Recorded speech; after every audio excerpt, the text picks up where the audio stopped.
Arya Mukti. Saya Zulfia. Saya Aditya Nanta Farel. Saya Firman Aldi. Dan baiklah, di sini untuk pemateri pertama kami berikan kepada rekan saya Zulfia. Baik. Nggak tahu. Kita masuk pada latar belakang.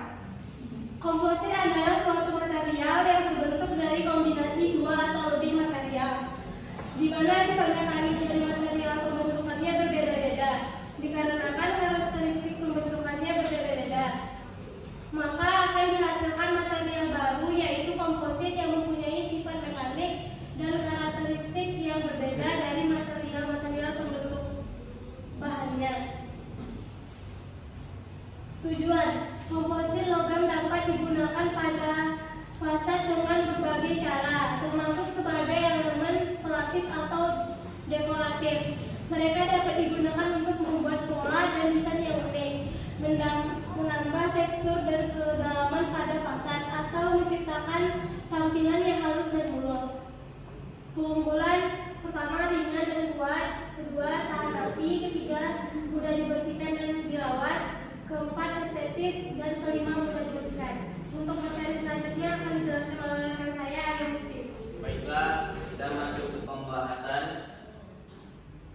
Metal komposit dibuat dengan menggabungkan aluminium dan plastik untuk menghasilkan material yang ringan, kuat, tahan lama, dan estetis. Metode pembuatan yang umum adalah laminasi, di mana lembaran aluminium direkatkan pada inti plastik dengan perekat termoset. Metode lain seperti CO ekstrusi dan casting juga digunakan. Selanjutnya, bahan dan metode yang digunakan. 1. Logam dasar. Bisa berupa aluminium, tembaga, baja, titanium, nikel, atau paduan khusus lainnya. Yang kedua, material penguat. Bahan seperti serat karbon, serat kaca yang dapat digunakan untuk memperkuat struktur atau meningkatkan sifat mekanisnya. Yang ketiga, perekat.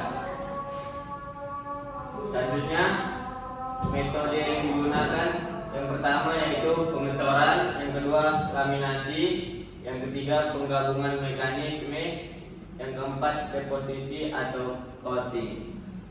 Materi selanjutnya akan disampaikan oleh Firman Aldi. Penelitian metal komposit, yaitu penelitian tentang metal komposit dilakukan dengan beberapa tujuan, yaitu 1. Peningkatan performa mekanik. Metal komposit seringkali dikembangkan untuk meningkatkan kekuatan, kekerasan, keuletan, atau sifat mekanik lainnya dibandingkan dengan logam murni. 2. Penurunan berat dengan menggabungkan logam dengan material lain seperti serat atau vertikal dapat menghasilkan material yang lebih ringan tetapi kuat. Yang penting untuk aplikasi di mana bobot adalah pertimbangan utama. 3. Penyusunan ulang sifat material.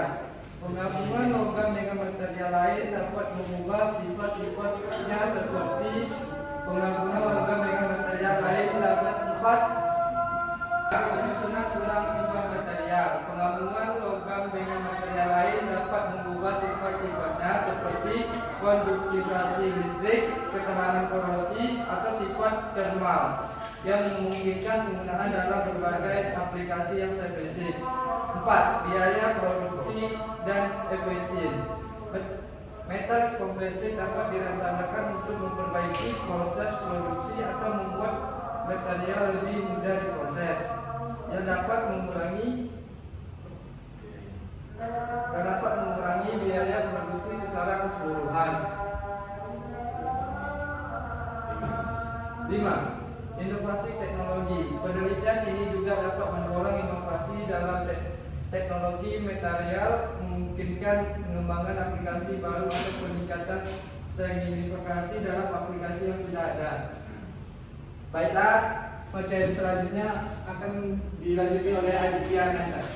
Oke, selanjutnya kita masuk ke materi berikutnya, yaitu tujuan analisis komposit. Di sini ada gambar, sedikit gambar.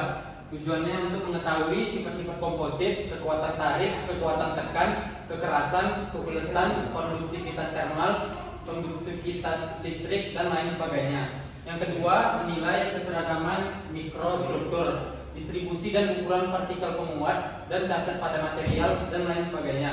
Yang ketiga itu memahami mekanisme kegagalan, bagaimana komposit gagal dan apa faktor yang mempengaruhinya. Oke, kita lanjut ke kesimpulan. Komposit metal atau komposit logam adalah material yang terdiri dari dua atau lebih material yang berbeda, di mana logam bertindak sebagai matriks dan material lain, biasanya keramik atau polimer sebagai penguat. Adapun tujuan penggabungan material ini adalah untuk menghasilkan material baru dengan sifat yang superior. Baiklah, sekian dari presentasi kami. Jika teman-teman ada yang ingin bertanya, kami buka sesi pertanyaan.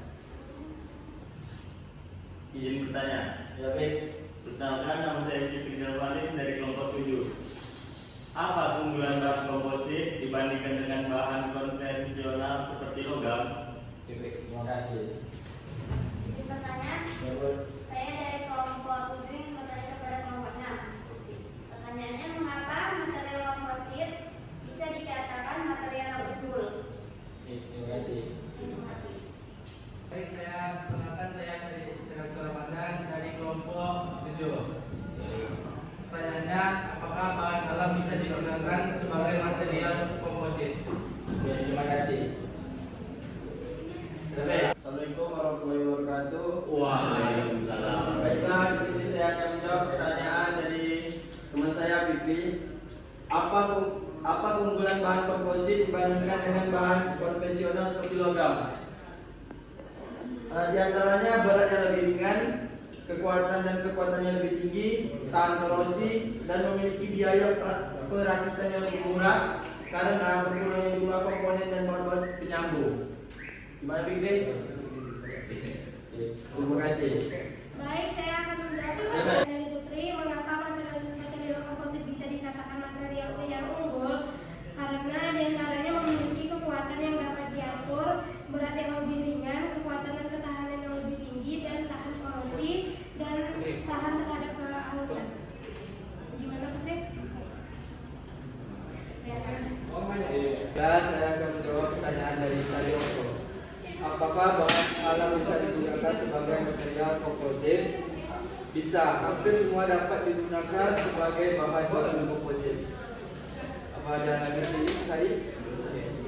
Baiklah, sekian dari presentasi kami. Jika ada kesalahan, kami mohon maaf. Kami akhiri. Wabillahi taufiq wal hidayah. Wassalamualaikum warahmatullahi wabarakatuh.